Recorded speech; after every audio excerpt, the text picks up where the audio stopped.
주안의 만나 7월 13일 목요일 묵상을 함께 나오도록 하겠습니다. 오늘 말씀은 예레미야 4장 5절에서 18절 말씀으로요, 내 마음의 악을 씻으라 라고 한 제목으로 함께 묵상을 나오도록 하겠습니다.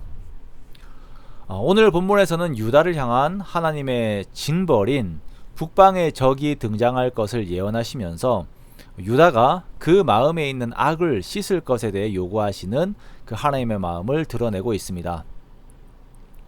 아이를 키우다 보면 아이들이 하지 말아야 할 것들을 이제 그 아이들이 할 때들이 있지요. 그러면서 넘지 말아야 될 선에 대해서 이제 간을 보는 경우들이 있습니다. 내가 어느 정도까지 하면 아빠 엄마가 매를 들까, 그것을 이제 간을 보면서 나쁜 짓들을 계속 할 때들이 있어요.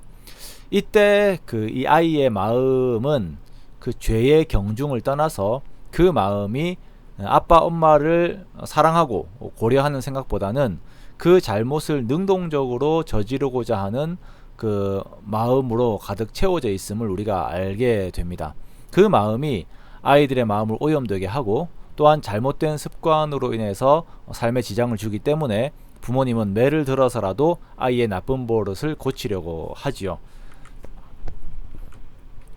예레미야서를 보면 하나님께서는 예레미야를 통하여 재앙에 대한 말씀을 끊임없이 하십니다. 그래서 예레미야의 경우는 배반자, 반민족주의자와 같은 그런 느낌을 받아요. 느낌을 받는 것이 아니라 실제로 그런 소리들을 듣습니다. 그러나 하나님께서는 예레미야의 이러한 어찌 보면 부담스러운 예언의 말씀을 통하여서 유다가 하나님께 돌아오기를 그렇게도 원하시는 것을 볼 수가 있습니다.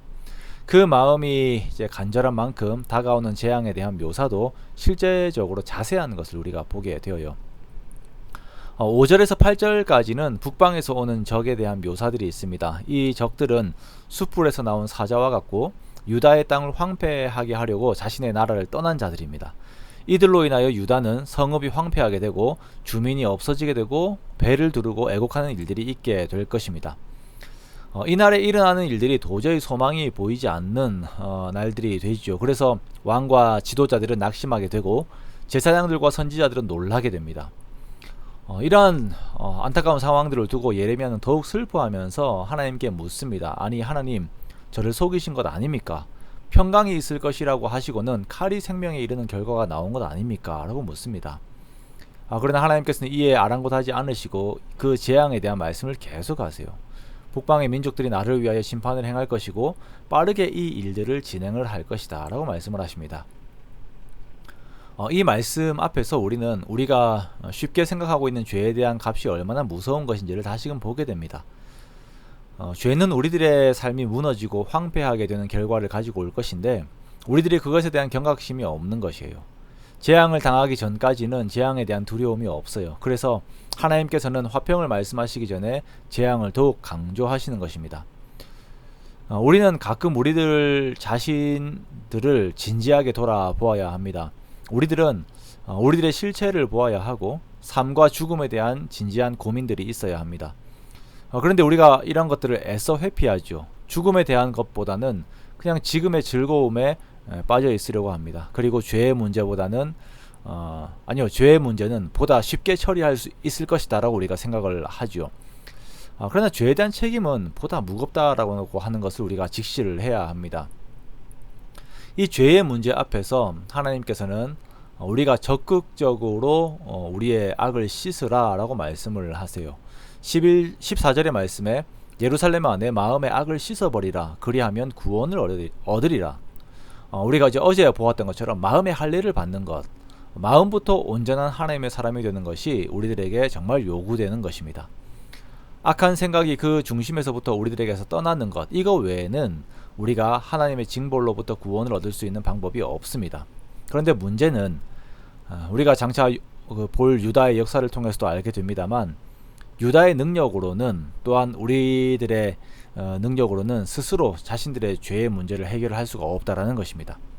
그러한 생각들도 가지지 못하게 됩니다. 이들이 마음의 할례를 받아야 온전하게 될 것인데 이것이 사람의 능력으로 되는 것이 아니라 오직 성령의 능력으로만, 능력 안에서만 이것이 가능하게 됩니다. 그러므로 우리는 먼저 우리들의 죄의 문제를 온전히 인식하고 우리 마음의 악을 씻기 위하여 하나님을 더욱 의지해야 할 것입니다. 형식적이고 표면적인 회개가 아닌 내 마음의 중심에서부터 우러나는 참된 회개를 위하여 성령님을 온전히 의지해야 할 것입니다. 그때 우리의 삶이 재앙이 아닌 평안의 삶으로 주어지게 되는 것입니다.